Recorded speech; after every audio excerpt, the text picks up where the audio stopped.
जीवन जा कई रूप आहिनि, कॾहिं मुर्कूं टहक ऐं ख़ुशियूं त कॾहिं दर्द सुरका ऐं सारूं। इंसान पंहिंजी समूरी ॼमार जुस्तजू ऐं जाखोड़ कंदो रहे थो, जंहिंजे नतीजे में खेसि कामयाबियूं पले पवनि थियूं। सचाई ऐं ईमानदारीअ सां कमु करण जी मोट में इज़तूं ऐं मुहबतूं बि मिलनि थियूं त नेकी बि थिए थी। जिन माण्हुनि पंहिंजो जीवन तालीम खे अर्पे हिन शोबे में ख़िदमतूं सरअंजाम ॾेई हिकु बहितरीन उस्ताद ऐं हिकु बहितरीन मुंतज़म तौरु पाण मंझरायो, उन्हनि में प्रोफेसर ग़ुलाम सरवर लग़ारीअ जो नालो पिणु अहमियत वारो आहे। ग़ुलाम सरवर लग़ारीअ जो जनमु 11 फरवरी 1962 ते अल्ह ॾिनो लग़ारी जे घर ॻोठ ख़ैर मोहम्मद लग़ारी तालके जोही में थियो। तालीमी सफ़र जी इब्तिदा लोको शेड प्राइमरी स्कूल दादू मां थी, जितां पंजो पास करे मैट्रिक गवर्नमेंट पायलट स्कूल दादू मां कई। इंटर गवर्नमेंट डिग्री कॉलेज दादू मां कई, जॾहिं त BSc ऑनर्स ऐं MSc बॉटनी में सिंध यूनिवर्सिटी जामशोरो मां कई। सन 1988 में लेक्चरर तौरु पहिरीं पोस्टिंग सेवन कॉलेज में थी, जंहिंखां पोइ कुझु वक़्तु ठटे कॉलेज में, तरतीबवार जोही कॉलेज ऐं दादू कॉलेज में पोस्टिंग रही। 2007 में जोही कॉलेज जे इंचार्ज प्रिंसिपल तौरु चार्ज संभाली, जंहिंखां पोइ ॿीहर दादू कॉलेज में ट्रांसफर थी। 2012 में ॿीहर जोही कॉलेज में प्रिंसिपल तौरु पोस्टिंग थी त जोही कॉलेज जा भाग खुली पिया। ही उहे ई ॾींहं हुआ जॾहिं जोही जहिड़े तरक़ी खां वांझियल इलाइक़े में क़ाइमु थियल जोही कॉलेज पंहिंजे पढ़ाई डिसिप्लिन ऐं सफ़ाई सुथराई खां वेंदे हम निसाबी सरगर्मियुनि सबबि समूरी सिंध लाइ तवजो जो मर्कज़ बणिजी वई। जोही कॉलेज जे प्रिंसिपल तौरु ग़ुलाम सरवर लग़ारी साहब पंहिंजूं ज़िम्मेवारियूं निहायती अहसन अंदाज़ में निभायूं। वक़्त जा RD, DG, सेक्रेटरी, जज ऐं मिनिस्टर जॾहिं बि जोही कॉलेज जो दौरो कंदा हुआ त कॉलेज जे तालीमी माहौल तोड़े ॿियनि ग़ैर मामूली सरगर्मियुनि सबबि कॉलेज जी तमामु घणी तारीफ़ कंदा हुआ। लग़ारी साहब जोही कॉलेज खे पंहिंजे महिनतुनि सां समूरी सिंध लाइ हिकु मॉडल कॉलेज बणाए इहो साबित कयो त साॻियनि ई वसाइल में जेकॾहिं को नेक नियती ऐं सचाई सां पंहिंजो वक़्तु ॾेई कमु करे त हिकु नंढे शहर जी कॉलेज खे बि मिसाली कॉलेज बणाए सघिजे थो। जोही कॉलेज जूं सरगर्मियूं एतिरियूं घणियूं आहिनि जिन ते अलॻि तफ़सीली स्क्रिप्ट लिखणु घुरिजे, पर हिते फ़क़ति मुख़्तसिर ज़िक्र तौरु ॻाल्हि कजे थी त मुल्क में मल्हाइजंदड़ सभिनी ॾींहंनि ते ख़ुसूसी प्रोग्राम कराइण, शजरकारी जा सिलसिला, तक़रीरी मुक़ाबला, क्विज़ जा प्रोग्राम, कॉलेज जे स्काउटिंग जो क़याम, कॉलेज पारां कैलेंडर्स जो अजरा, सीरत कॉन्फ्रेंस, जश्न लतीफ़, ॿिया केतिरा ई प्रोग्राम ऑर्गेनाइज़ करे ॿारनि जे टैलेंट खे उभारण जे सिलसिले में निसाबी हवाले सां हफ़्तेवार ऐं माहवार टेस्टूं कराइण वग़ैरह लग़ारी साहब जे हाकारी सोच जो नतीजो आहिनि।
रांदियूं इंसानी सेहत लाइ न रुगो ज़रूरी आहिनि पर ज़हनी नशोनुमा में पिणु काराइतियूं साबित थींदियूं आहिनि। जॾहिं त तालीमी इदारनि में निसाबी सरगर्मियुनि सां गॾु गैर निसाबी सरगर्मियूं इंतहाई काराइतियूं साबित थियनि थियूं।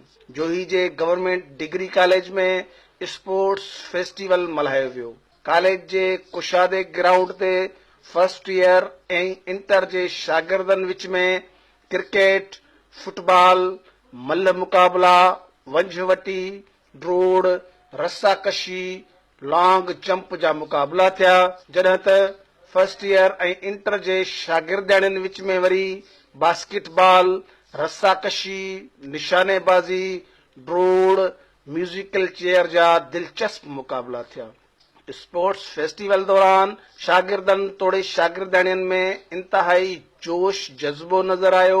फर्स्ट ईयर में आई असां टेबल टेनिस में हिस्सो वरितो ऐं मां हुन फर्स्ट पोजीशन हासिल कई आहे। मूंखे इलाही ख़ुशी थी आहे छाकाणि त अॼु जेको असां हिन कॉलेज में असां स्पोर्ट वीक असां मल्हायूं था उन सां असांखे ॾाढी ख़ुशी थी थिए। पंहिंजे फ्रेंड्स सां गॾु असां इलाही इंजॉय कयो छाकाणि बोरिंग लेक्चर्स अरेंज करे उन खां बाद कुझु एक्टिविटीज़ बि हुअणु खपनि। मां म्यूज़िकल चेयर में हिस्सो वरितो ऐं उन में मुंहिंजी फर्स्ट पोजीशन आई आहे। अच्छा जी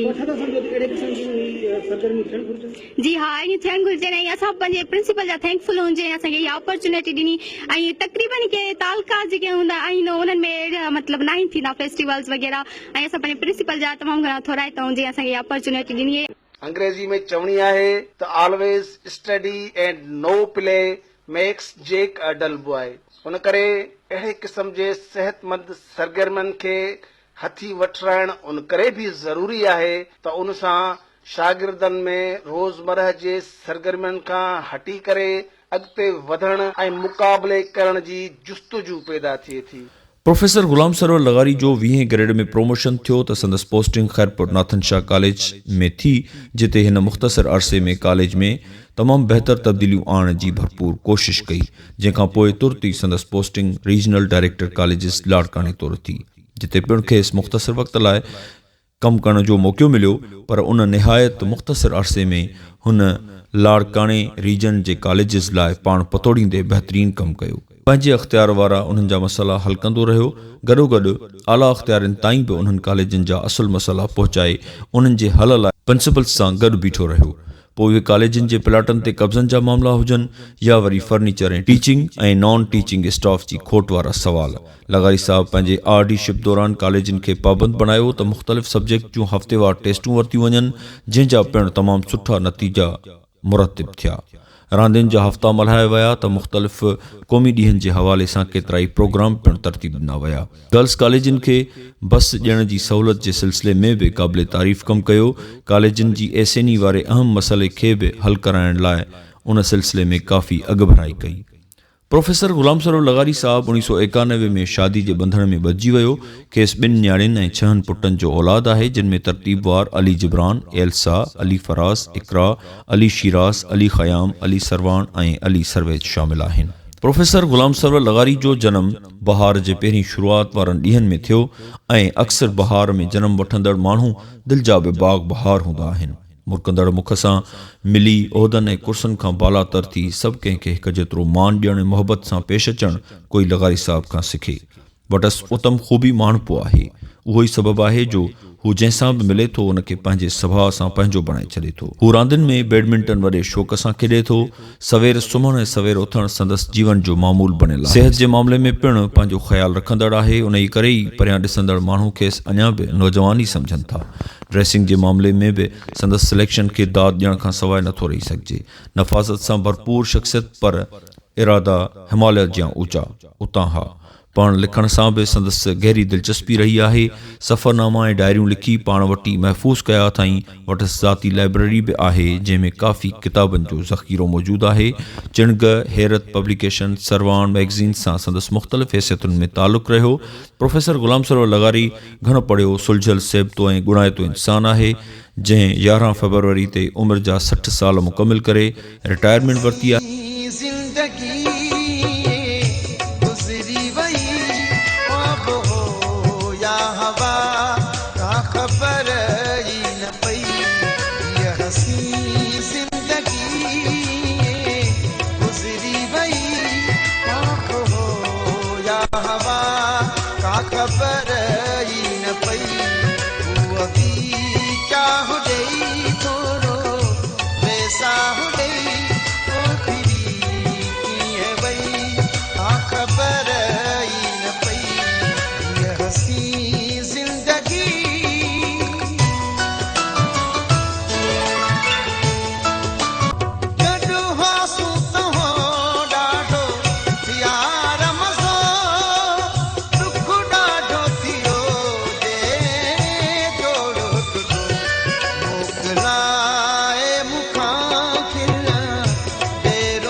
असांजी दुआ आहे त संदसि हयातीअ जा ईंदड़ ॾींहं बि ख़ैर ख़ूबी ऐं सिहत सलामती सां गुज़रनि। जिते बि हुजे मौला जी अमान में हुजे। असां जूं नेक तमन्नाऊं ऐं मोहबतूं ख़ुशीअ जी अलामत रहो।